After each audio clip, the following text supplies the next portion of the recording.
गत 2 तारिखରୁ आरंभ होइथिबा बालेश्वर सर्वबृहत युव महोत्सव इंटीग्रेशन 11तम संस्करणर तृतीय संध्या अनुष्ठित हो जाइछि। तृतीय संध्यार मुख्य अतिथि भावे बालेश्वर जिला परिषद सभापति नारायण प्रधान, इंटीग्रेशन अनुष्ठानर अध्यक्ष सरोज कुमार दास जगदे प्रदीप प्रज्वलन करी आनुष्ठानिक भावे शुभारंभ करथिले। मुख्य अतिथि श्री प्रधान निज वक्तव्य इंटीग्रेशन परिवार उत्तरोत्तर कामना करने सह एपरी एक अन्योन्य युव महोत्सव को दीर्घ 11 वर्ष धरी बजाय रखिथिबारु इंटीग्रेशन सदस्यगण को साधुवाद जणाइथिले।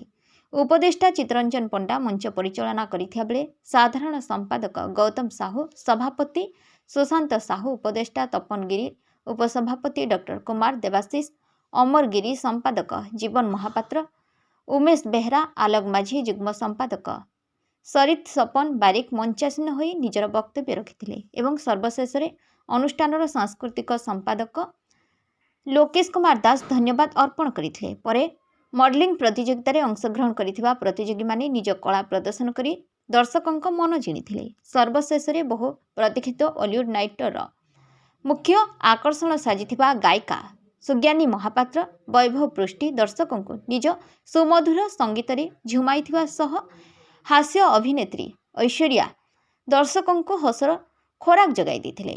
अनुष्ठानर अन्य सदस्य नवप्रसाद भूया, निमाई नंदी, सीतिका प्रधान, दिव्यज्योति दास, अभिषेक जेना, सुस्मिता मल्लिक, चंदन महालिक, प्लावन दास, अरुण कुमार राम, मनोज कुमार पट्टनायक, विमलकांत महालिक, ऋषिका राउत, आयन पात्र प्रमुख कार्यक्रम परिचालन सहयोग करथिले।